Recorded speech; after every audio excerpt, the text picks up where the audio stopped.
And we're back, ladies and gentlemen, with the Insomniatic Show, giving you a PSA on this year's Indie Cade Festival of Games, only known as the Tuesday Night Special. And here's the deal, folks.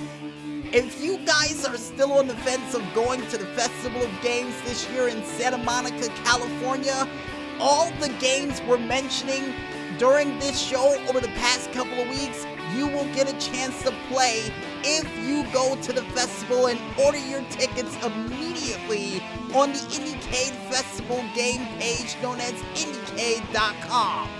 And speaking of those said games, folks, I think it's time for us to mention a couple of those video game clips along with those video game hits to start this October right for another edition of the Indie Cade Triple S Deluxe.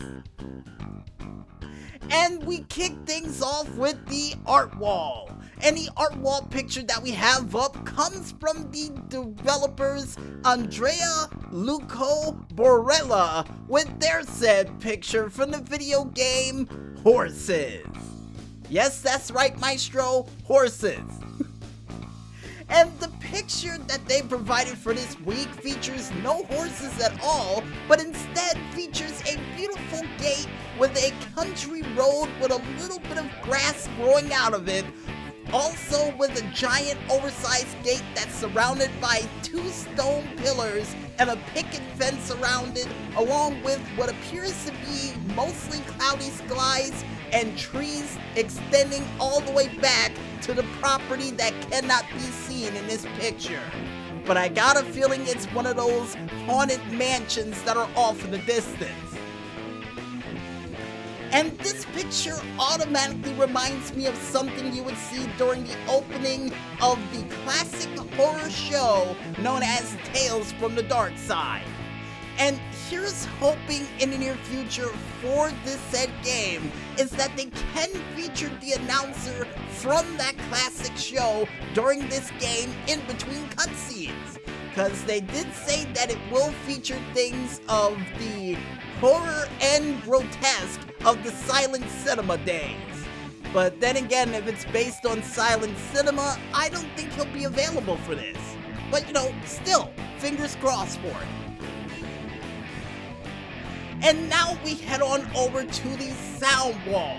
And the sound wall that we have up for this week comes from, once again, the artist Vladimir Komanpovsky with his said titled song Lantern's Fire Theme from the video game Nexus, the Zordanian Oracle from the developers Eccentric Worlds LLC.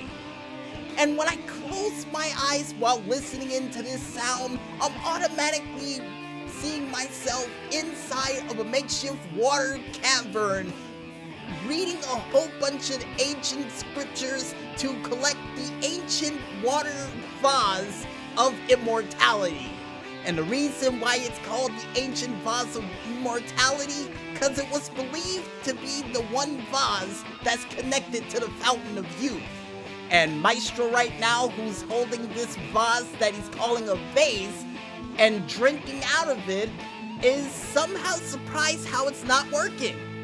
It made his hair longer instead. Wrong vase? Must have got the wrong one in the pickup. Better yet, how in the world were you able to get that thing? Never mind. Anyway, folks, besides Maestro with a vase or a vase that can make your hair grow longer, we now head on over to the Screenshot Saturday Showcase for this week, and the picture that we have up for that comes from none other than RPG Time: The Legend of Wright by Deskworks.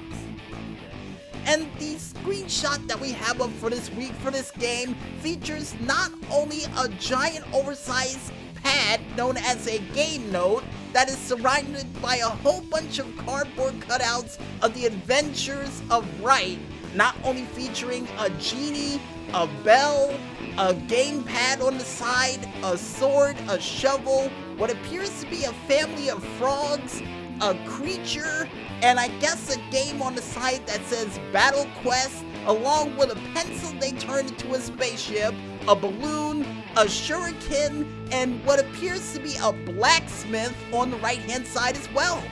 A lot of things that are featured during this picture, folks. A lot of things. And this automatically reminds me of a what-if scenario if they had a Paper Mario version of The Legend of Zelda just wrapped into one big giant oversized game that was drawn out by pencil. And here's hoping in the near future for this game that you can actually use a pencil or your creativity or imagination to make in-game items to help out Wright during his adventure. So you can write him a story of your own. Get it? Right? Well, before the maestro gets out the rotten fruit to throw at me for that bad joke, it's now time for us to mention 5 more awards that all these games can pick up at the Indie Cade Festival of Games that will be taking place as of Friday, October 11th, which is next week. Nice! And the first award we have up is the Innovation in Experience Design, then the Innovation in Interaction Design, along with it the Social Impact and the Environmental Design, and the final award we're going to mention prior to the awards show itself, the Grand Jury Prix. Now, I know it doesn't say the grand in front of it, it's just the Jury Prix, but usually when the word Prix is used, there's a grand in there somewhere, and hopefully they add it in. If not, hey, still the Jury Prix for an award you can get at the Indie Cade Festival of Games. Well, the games, that is, not any of you. And if you guys want to go ahead and check out the complete award categories along with games from the Art Wall, Sound Wall, Screenshot Saturday Showcase, or even provide your games on there as well, along with checking out all the games that will be featured at the Indie Cade Awards for this year, you can head on over to the website only known as indiecade.tumblr.com, or head on over to their Facebook page known as Indie Cade, or even their YouTube, Instagram, Flickr, or even website name that is all the same but is just as critically acclaimed, only known as, you guessed it folks, Indie Cade. And I guess with that said, we might as well head back into this music and continue to listen in to these diamonds in the rough as we continue to try to turn your Tuesday night into a Friday night. Only here, right here, on the Tuesday Night Special. So don't go watching those infomercials just yet, folks, and stay tuned.